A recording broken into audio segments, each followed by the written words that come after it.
제대로 맞지가 않는다면 소리가 새는 피드백이 발생할 수가 있고, 사람마다 귀 크기, 굴곡이 다 다르기 때문에 피드백이 발생하면 내가 들어야 될 소리보다 조금 제한이 될 수밖에 없어요. 아니면 다른 업체에서 맞춤 보청기도 혼합 보청기, 포천센터에는 조절을 제대로 착용도 어렵다면 효과가 많이 떨어지는 보청기가 되겠죠.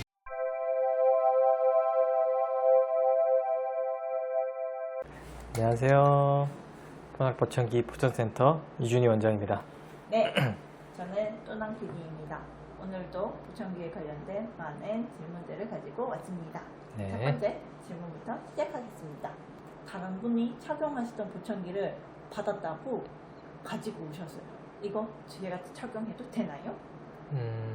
일단 착용은 가능합니다. 가능한데 완벽히 내 것처럼 맞출 수는 없어요. 왜냐하면 사람마다 귀 생김새가 다르기 때문에 다른 사람이 착용하던 보청기가 내 귀에 딱 맞기가 쉽지가 않아요.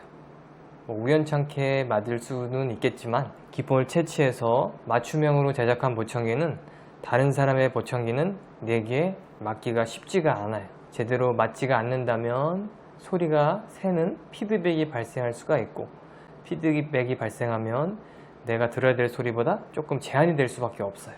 그렇다면 귀똑형 보청기는 말씀하셨다시피 귀 안에 귀본이란 걸 떠서 제작을 하기 때문에 개인적으로 다 다르지만 귀걸이형 보청기의 경우에는 소리 조절을 나한테만 맞추면 사용이 가능한 게 아닌가요?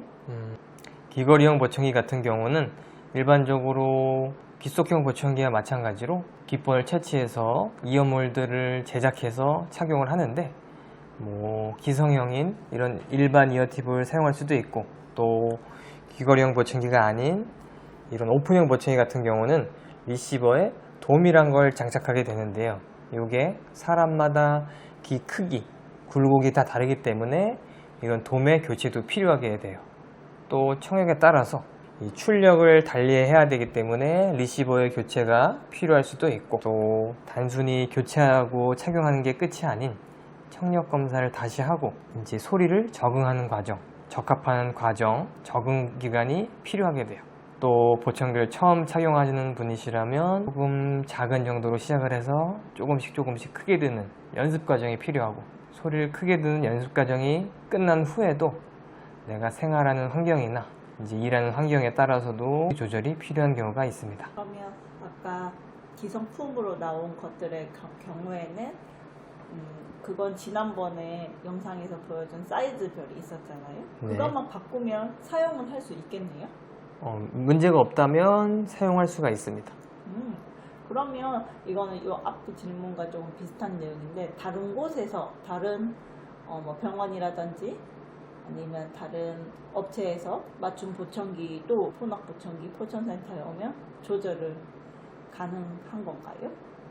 일단은 가능할 수도 있고 가능하지 않을 수도 있는데, 일단은 제가 취급하는 보청기여야지만 조절을 해드릴 수가 있고요. 또 보청기를 소리 조절을 하기 위해서는 간단하게 소리를 크고 작게도 할 수가 있지만, 제대로 소리 조절을 해드리기 위해서는 이제 과거 병력이라든지 여러 가지 정보를 이제 알아가는 과정도 필요하고, 그러기 위해서는 상담이 필요하고 청력 검사가 필요할 수도 있고, 이경 검사를 통해서 귀한 쪽도 볼 수가 있고, 그래서 종합적으로 세심하게 봐드려야 되기 때문에 조금 비용과 시간이 상당히 필요합니다. 근데 보청기는 쉽게 생각하면 그냥 소리만 잘 들리면 되는 게 아닐까요? 말소리만?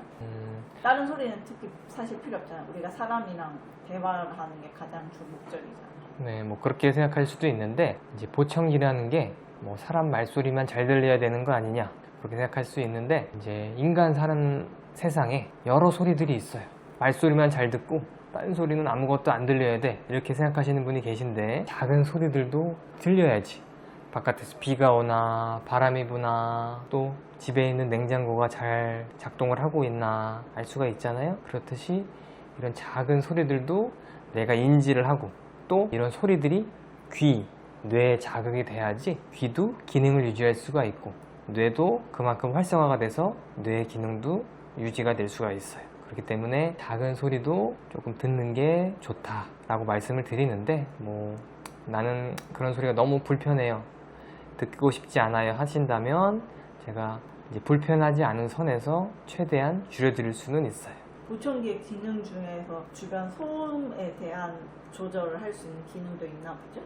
네, 맞아요. 그래서 말소리는 유지하면서 불필요한 작은 소리는 줄여줄 수도 있고, 고급형 모델의 경우에는 정말 시끄러운 곳에서도 시끄러운 소리는 정말 획기적으로 많이 줄여주는 이제 기능도 있을 수가 있고, 또 음악을 듣는다거나 차를 타고 간다거나 이런 여러 환경에 대응할 수 있는 좋은 기능들이 많이 있습니다. 근데 보청기를 보통 처음 착용하시면 내 목소리가 너무 크다 이렇게 말씀하시는 분이 있더라고요. 그러면 다른 사람이랑 내 목소리는 내가 말을 하니까 알 수 있는데 왜 그렇게 내 목소리만 크게 들리는 걸까요? 다른 사람 말소리만 잘 들려야지 내 목소리는 왜 이렇게 잘 들려? 커?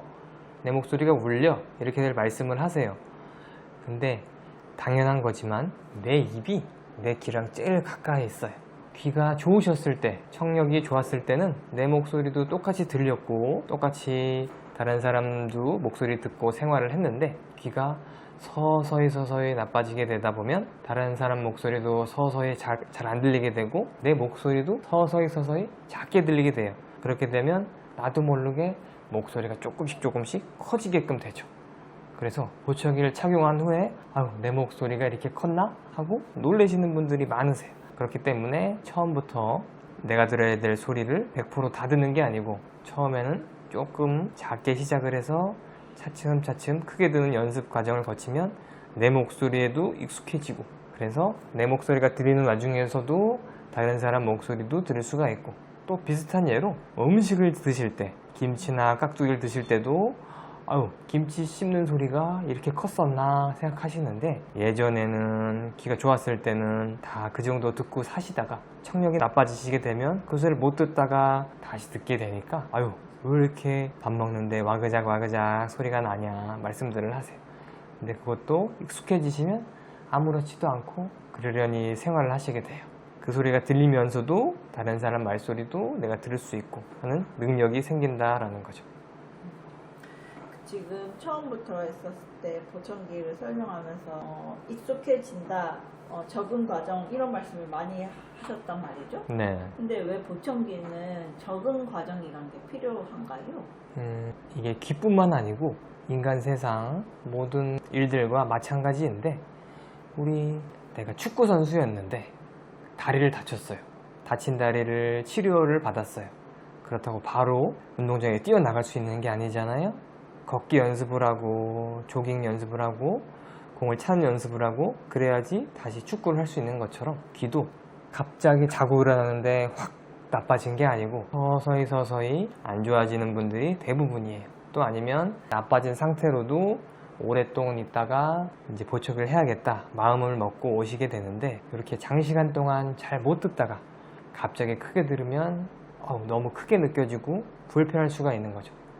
우리가 밥을 한 그릇을 드시던 분이 갑자기 두 그릇을 먹으려고 하면 엄청 배불러서 먹기가 힘들듯이, 한 숟가락씩 들려나가면 이제 나중에 두 그릇을 먹을 수 있게 되잖아요. 그런 것처럼 이런 조금씩 크게 듣는 적응 과정도 필요하고, 내가 못 들었던 작은 소리들도 듣는 연습 과정, 못 들었던 소리를 다시 듣고 이 소리가 이 소리였구나 하고 이제 다시 공부하게 되는 과정, 이런 여러 과정들이 필요해요. 그래서 처음부터 내 것처럼 아주 편한 보청기가 되기는 쉽지가 않습니다.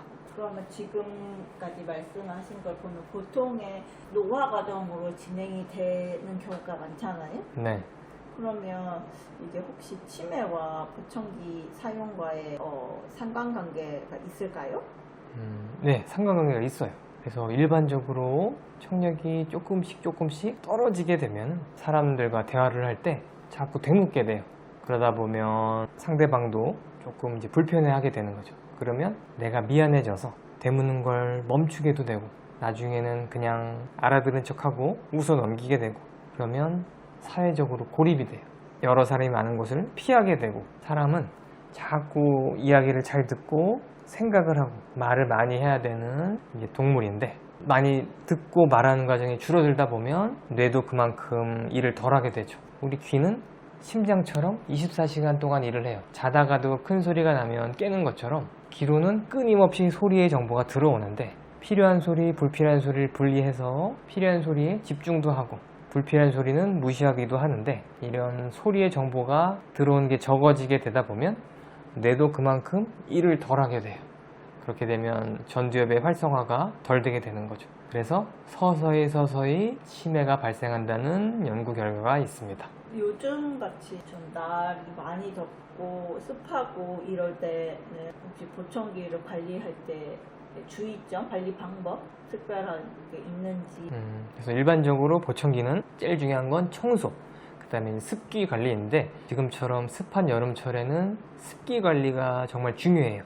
그래서 보청기를 구입하시면 습기를 제거할 수 있도록 이제 여러 도구들을 받으셨을 거예요. 뭐 전자제습기라던가 아니면 이런 동그란 통에 들어있는 일반적인 제습기, 그런 제습기를 이용해서 좀 더 잘 안 하셨던 분이라면 좀 더 열심히 해주시고, 한 번 했던 전자제습기 같은 경우에는 한 번 실행했다면 뭐 시간이 되신다면 2번을 더 해주시면 좋고요.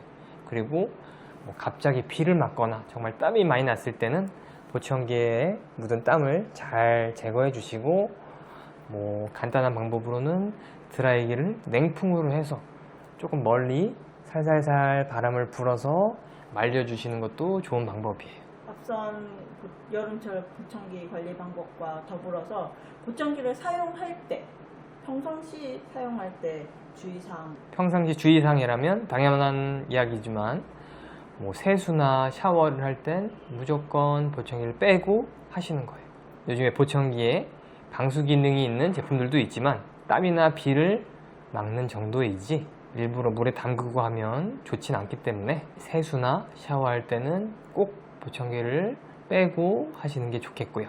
또 보청기를 빼놨을 때는 그냥 주머니에 넣거나 아무데나 두지 말고 항상 케이스에 보관을 해야지 혹시 외부의 충격으로부터 보호를 할 수가 있습니다. 네. 그러면 가장 중요하고 가장 기본적인 질문이죠. 가장 좋은 보청기는 뭐라고 생각하십니까? 가장 좋은 보청기는 내가 다루기 편하고 조금이라도 더 잘 들을 수 있는 보청기라고 생각을 합니다. 물론 최신형, 최고급 모델이 좋기는 해요. 그렇지만 내가 그 보청기를 제대로 다룰 수 없고 제대로 착용도 어렵다면 효과가 많이 떨어지는 보청기가 되겠죠. 내가 귀지가 많은 귀인데 청소가 어렵고 세심하게 해줘야 되는 보청기를 선택을 한다면 제대로 소리를 듣기 어렵고 관리가 어렵게 되죠. 나는 청력이 많이 나쁜데 보이지 않는 보청기를 하고 싶어 하시는 분들도 계세요. 아주 작은 이제 고막형 보청기의 경우에는 소리를 아주 세게 낼 수 있는 부품은 넣을 수가 없어서 요즘에는 그래도 많이 좋아지긴 했는데 그래도 귀걸이형 보청기만큼은 출력이 셀 수가 없어서 아주 작은 고막형 보청기는 고심도 난청에게는 적합하지가 않을 수가 있고요. 그래서 제가 생각하는 가장 좋은 보청기는 내가 관리가 쉽고 착용이 쉬운 보청기가 가장 좋은 보청기가 되겠고요. 양쪽 귀가 나쁜데 한쪽만 좋은 보청기를 해야지, 최고 좋은 모델을 해야지 하는 것보다는 조금은 등급이 낮더라도 양쪽을 착용하는 게 효과가 더 좋습니다. 근데 일반적으로 양측이 다를 수가 있나요? 청력이? 한쪽만 귀가 안 좋을 수가 있나요? 아니면 물리적인 충격에 의해서나 아니면 뭐 질병으로나 아니면 선천적으로나 한쪽만 나쁘신 경우가 있어요. 그래도 두 쪽 다 하는 건가요? 아니요. 한쪽이 정상이라면 한쪽 귀만 착용을 하시는 거고요. 양쪽이 나쁘신 경우에는 양쪽을 착용하는 거고, 한쪽은 정상인데 한쪽은 보청기를 착용해도 효과가 없는 경우에는 크로스 보청기라는 걸 사용해서 멀쩡한 귀에는 소리를 들을 수 있는 보청기, 들을 수 없는 귀에는 크로스 보청기를 착용해서 들을 수 없는 쪽에서 말하는 소리도 들을 수 있는 귀 쪽으로 넘겨줄 수 있는 그런 장치가 있습니다. 근데 아까 고심도 청력 장애라고 하셨나? 네, 고심도 난청이요. 고심도 난청이라는 표현을 해주셨는데 이게 보청기를 구입하고자 할 때 급여 나의 보통 들을 수 있는 청력의 수준에 따라 급여를 해줄 수 있는 제도에 대해서 설명을 좀 해주실 수 있나요? 보청기 급여제도 말씀하시는 거죠? 양쪽 기준으로 60dB 이하 아니면 좋은 쪽기는 40dB 이하 나쁜 쪽기는 80dB 이하일 때 장애 등급을 판정받으실 수가 있어요. 청각장애로 장애 등급 판정을 받으시면 이제 5년에 한 번씩 한쪽에 대해서 지원을 받으실 수가 있고요. 19세 미만의 이제 성인이 아닌 경우에는 양쪽을 지원받을 수가 있습니다. 그래서 절차 같은 경우는 일반적으로 장애 등급을 받기 위해서는 이비인후과에서 총 3번의 검사를 받아야 되는데 내가 이 이비인후과에 청력이 안 좋아서 진료를 받았던 기록이 있다면 바로 진행이 가능하고요. 검사를 받았던 기록이 없다면 6개월 동안 조금 유예 기간이 필요해요. 이 장애 등급 판정을 받고 나서 보청기를 구입하는 절차는 우리가 일반적으로 병원에 진찰을 받고 약 처방전을 받듯이 이제 보청기 처방을 위해서 이비인후과에 방문하셔서 청력 검사를 받고 처방전을 다시 발급받은 다음에 보청기를 구입하고 31일 이후에 검수 확인서라는 거를 받아야 돼요. 진짜 보청기를 착용했는지, 착용을 해서 효과가 어느 정도 있는지 확인서를 발급받은 후에 이 서류를 국민건강보험공단에다 제출을 하면 내 통장으로 환급을 받을 수가 있습니다. 그래서 이런 서류 작업 같은 경우에는 저희가 뭐 대행을 해드리고도 있긴 합니다. 근데 아까 60dB, 80dB 기준이 있었는데 네. 60dB는 어느 정도인가요? 60dB는 일반적으로 우리 사람 말소리가 보통 말하는 목소리 크기를 60에서 65dB이라고 하고요.